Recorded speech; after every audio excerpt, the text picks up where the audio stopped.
What is going on, guys? Joey Suggs here, and welcome to today's video. Now, today's video is going to be everything that I've learned on over 8 months of bulking. If you guys are pumped for today's video, go ahead right now, smash the thumbs up button, subscribe to the channel if you're new, because I'm dropping new content every single week. And with that, let's get into it. Fall asleep, I don't wanna pass away. I've been thinking of our future, cause I'll never see those days. I don't know why this has happened, but I probably deserve it. I tried to do my best, but you know that I'm not perfect. Alright, first tip right off the bat. This one doesn't really count, but if you want to get big, you gotta eat big. If you want to bulk, you gotta shop in bulk. And that's why we're at Costco. We're about to get some bulk groceries. And also they have really cheap gas here compared to everywhere else, so I'm getting gas as well. My life was kinda short, but I got so many blessings. Happy you were mine, it sucks that it's all ending. For too long, don't go to bed. I'll make a cup of coffee for your head. I'll get you up and down out of bed. Yeah, hey. Don't stay awake for too long. Don't go to bed. Alright, so my first real tip for you guys today is whenever you're bulking, your diet isn't a free-for-all. I think a lot of people fall into the trap of thinking, hey, I'm on a bulk, I can eat whatever I want, as much as I want, and I'm gonna get stronger and bigger and more ripped and whatever. That is not the case. The only reason you wanna be in a bulk is to take in slightly more calories than what you're used to, gain a little bit of weight, and in the process you're trying to put on muscle. There's definitely a lot more room for enjoyable foods and food challenges, in my case, like that disgusting McDonald's challenge I did last video, which I'm kind of ashamed of, but you get to have more fun with your diet. For the most part though, you should be trying to eat healthy foods just like you were on a cut, but just more of them.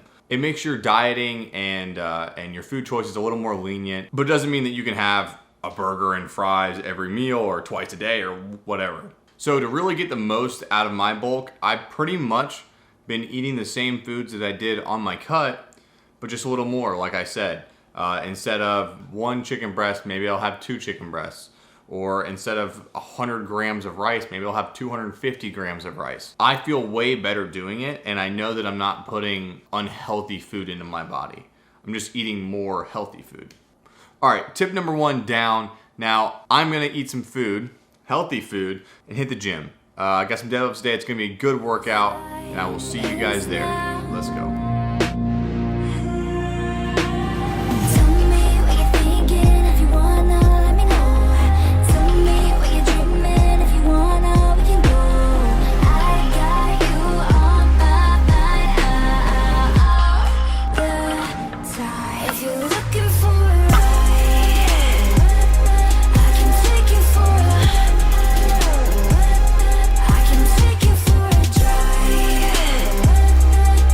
Take you for a head spinning, hot stirring. I'm burning, I'm in overdrive. Take you for a I'm in overdrive. I'm in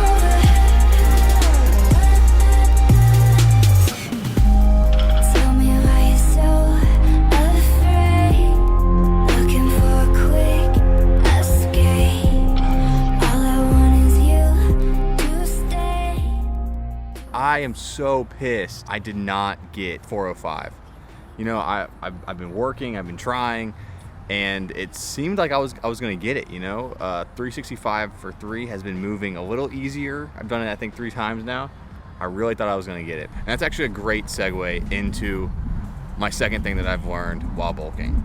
And that is, you're not gonna make strength gains every single day you go to the gym.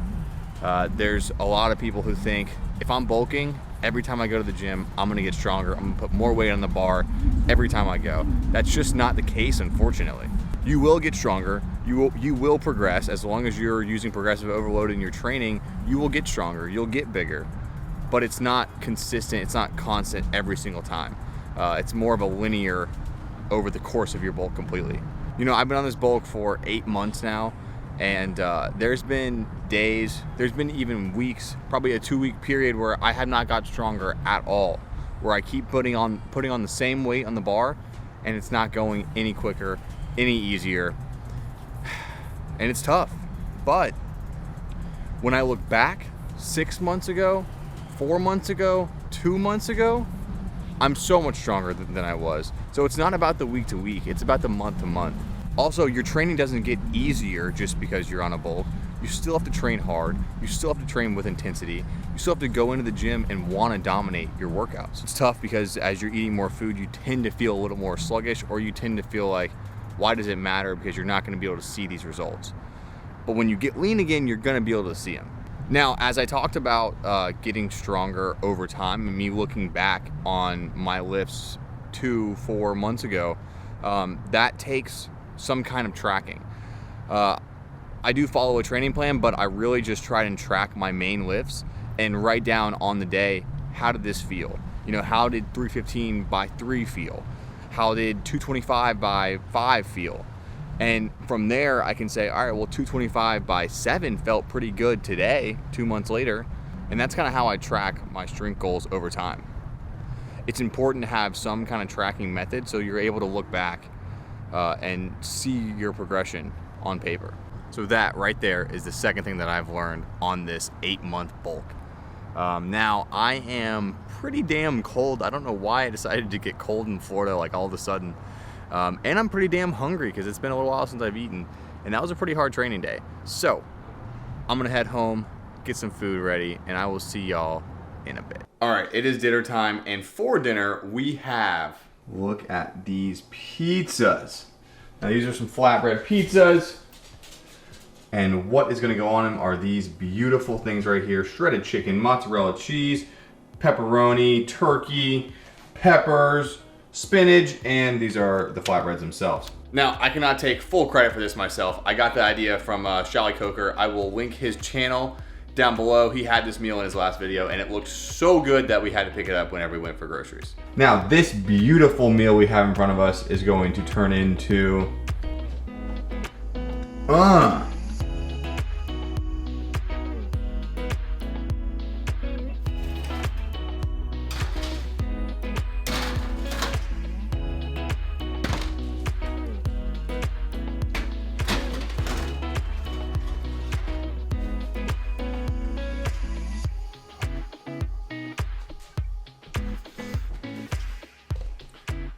All right, guys, tip number 3, you have to keep your weight goals in mind. For me personally, I came into this bulk weighing 180 pounds and I wanted to get up to 210. So that's how I set up my bulk. And I recommend trying to find a good weight where you can add about a pound to a half a pound of weight per week. And that'll probably put you at a really good point to not gain too much fat in the process, but still let you have a solid foundation to build muscle. So whenever I set up my bulk, I started at 180 pounds. I wanted to end up around 210, and that's about 2.5 pounds per month. Now, caveat there, I knew I was coming off of a cut, and I knew that I was very depleted both in carbs and glycogen. So I was going to gain a significant amount of weight very quickly. And most of that just really being water weight. So I gained 10 pounds in the first like 2 weeks, and from there steadily kind of went up. So really the first month I gained way more than I did the rest of the time. I mean, look at me right now. I'm definitely not super lean. I understand that a lot of the weight I put on is body fat. And so that's why I'm in the position now where I'm ready to get back on a cut and get rid of it. All right, so as I said, you wanna be tracking your weight consistently. I use Weight Gurus, Smart app, whatever Gurus, I don't know. I have a smart scale and it syncs to my phone. You can write it down on a piece of paper. It doesn't really matter as long as you're trying to figure out what your average weight is throughout the month. Now, when I look here on mine, it shows me in September, I was 198.4 on app. This is average. Then bump up to 200, then 203, 205, 207, and now 208.8. I probably won't get up to the 210 average that I was hoping for, but I'm very comfortable where I'm at, and to be completely honest, my pants are starting not to fit. So I'm done. But like I said, it's very important to have some kind of tracking mechanism for your weight. You don't want to go months on end without weighing yourself, because there's a good shot that you could be overeating and gaining more weight than you should be, or undereating and you're not getting the true benefits of being on a bulk. So that right there is the top third thing that I have learned from being on a bulk for these past 8 months. Now, I'm gonna put some clothes on and I will see you guys in a bit.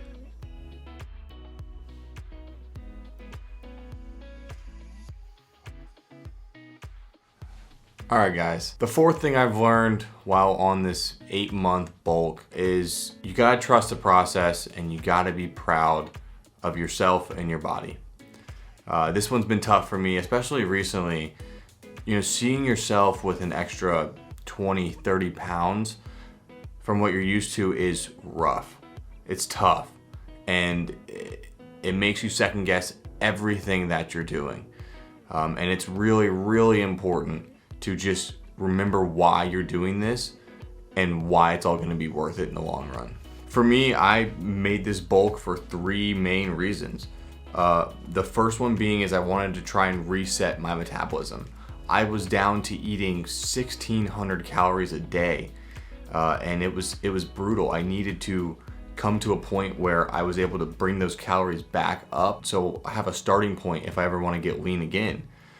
So now I'm up to eating almost 3,200 calories a day, which is just gonna make this cut that much easier for me. Obviously, the main reason why everyone bulks, they wanna put on a lot of muscle. It's extremely difficult, not impossible, but extremely difficult to put on muscle when you're in an extreme calorie deficit. So being on a bulk and a calorie surplus means that you can put on more muscle than you could if you were on a cut or in a calorie deficit. And finally, you're able to enjoy more food and experiences that you wouldn't be able to do if you were constantly dieting and always on a cut. For me, I've been able to spend more time with my friends, my family, eating out and enjoying fun vacations and dinners and all these other things that, like I said, I wouldn't be able to do if I was on a cut. And it's good to have that kind of rigidity and that willpower sometimes, but there's also gotta be a time where you can let go and enjoy life a little bit. All right, so there you have it. My 4 main tips, tricks, advice that I've learned on being in a bulk for almost 8 months now. You may have assumed now by the end of this video that I'm gonna be starting a cut here shortly. So I want to do this video just to kind of recap what all I've learned and share my experiences, but also come back to myself and kind of self-reflect and say, here's why I did this, here's what happened, and here's how it went. These are the results. And I would say the results of my bulk have been very, very good. It's tough. It's, like I said, it's tough to look in the mirror and see someone that you don't really want to look like. And then in return, when you get lean is when you really start to see those results. So with that being said, guys, I'm gonna end the video here. Thank you guys so much for watching. If you found anything helpful in the video, any tips, any advice that I had, make sure to give the video a thumbs up because it really does help the channel grow. And if you're new, like always, subscribe because I'm dropping new content every week. And I have a sick series coming up and I'm super, super excited for it. So, with that being said, with all that being said, with everything that has been said, I will see you guys in the next one. Peace.